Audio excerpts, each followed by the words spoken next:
Salam saudara-saudara, apa kabarnya? Hari ini tentu semua dalam keadaan sehat-sehat, bukan?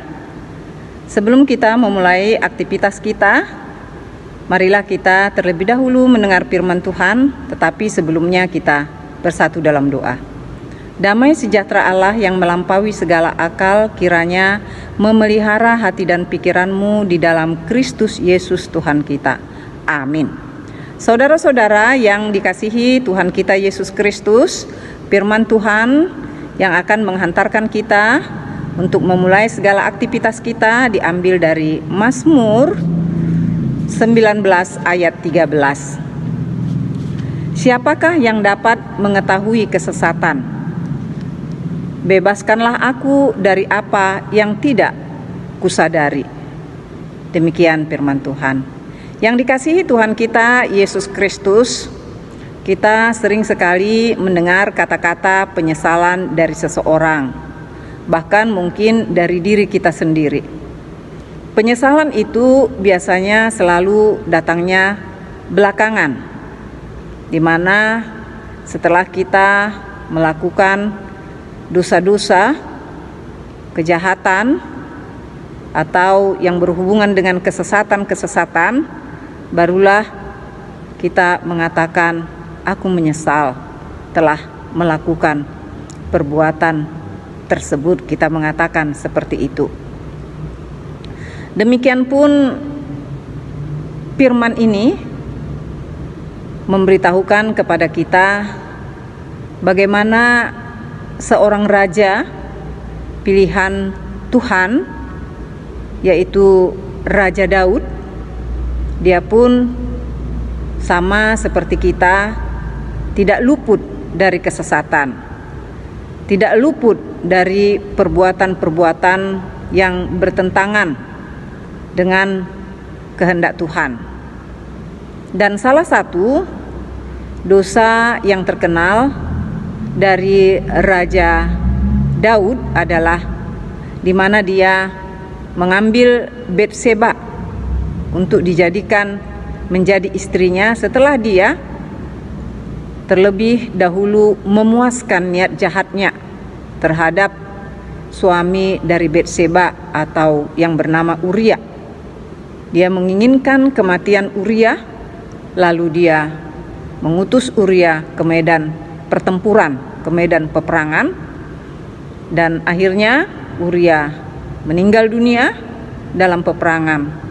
Setelah itu, maka Raja Daud pun dengan leluasa dapat menjadikan Batseba menjadi istrinya. Dan dosanya itu dia sembunyikan. Namun Nabi Allah diutus untuk menegur Raja Daud. Setelah dia ditegur, barulah dia insaf, barulah dia menyesal, barulah dia memohon ampun daripada Tuhan, agar semua dosa-dosanya diampuni oleh Tuhan. Karena Raja Daud memohon ampun dari kesadarannya yang sangat dalam, dari hati yang tulus, maka Tuhan mendengarkan, menerima permintaan mohon ampun dari Raja Daud. Yang dikasihi Tuhan kita Yesus Kristus, tentu Raja Daud di sini menyadari bahwa kalau dia mengandalkan kuasanya, kalau dia mengandalkan kehebatan dan juga hartanya yang begitu banyak, itu tidak dapat melepaskan dia dari kesesatan. Itu tidak dapat melepaskan dia dari dosa-dosanya. Karena itu dia pun memohon. Pada kalimat yang terakhir dia mengatakan, bebaskanlah aku dari apa yang tidak kusadari. Bebaskanlah aku dari apa yang tidak kusadari. Jadi dia tahu bahwa kesesatan yang telah dia lakukan itu, dosa-dosa yang dia telah lakukan itu di luar kesadarannya. Bukankah kita juga seperti itu? Sering seperti Raja Daud, saudara-saudara.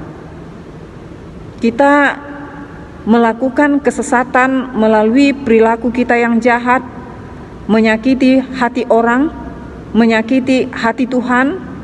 Kita melakukan hal-hal yang bertentangan dengan firman Tuhan, hal-hal yang bertentangan dengan hukum Tuhan. Lalu di satu titik, di satu waktu kita pun menyadari betapa aku sudah melakukan kesesatan, betapa aku sudah melakukan dosa-dosa. Dan kita datang ke hadapan Tuhan, kita mengatakan, aku menyesal Tuhan telah melakukan hal tersebut. Tapi yang dikasihi Tuhan kita Yesus Kristus, dapatkah kekuatan kita, dapatkah pikiran kita, dapatkah harta kita yang banyak itu membebaskan kita dari apa yang tidak kita sadari? Tentu kepada kita pun diingatkan, apapun yang kita miliki, pikiran dan kuasa yang kita miliki tidak dapat membebaskan kita dari kesesatan, tidak dapat membuat kita menjadi sadar akan dosa-dosa kita. Karena itu, baiklah kita seperti apa yang dilakukan oleh Raja Daud ini. Dia menyadari ketidakmampuannya, lalu dia memohon agar Tuhan saja yang membebaskan dia dari apa yang tidak disadarinya. Jadi firman ini juga mengajak kita semua agar menyadari apalah pikiran ini, apalah kuasa atau jabatan yang kita miliki ini. Ini tidak dapat memimpin kita kepada hal yang baik, karena iblis di setiap tempat, di setiap waktu, dia selalu menunggu kesempatan di mana dia menggoda kita untuk melakukan banyak dosa-dosa. Apakah itu dosa kejahatan membunuh, dosa kejahatan korupsi, dosa kejahatan memperkosa hak-hak orang lain. Banyak sekali cara si iblis untuk menjatuhkan, menjebak kita agar masuk ke dalam dosa tersebut.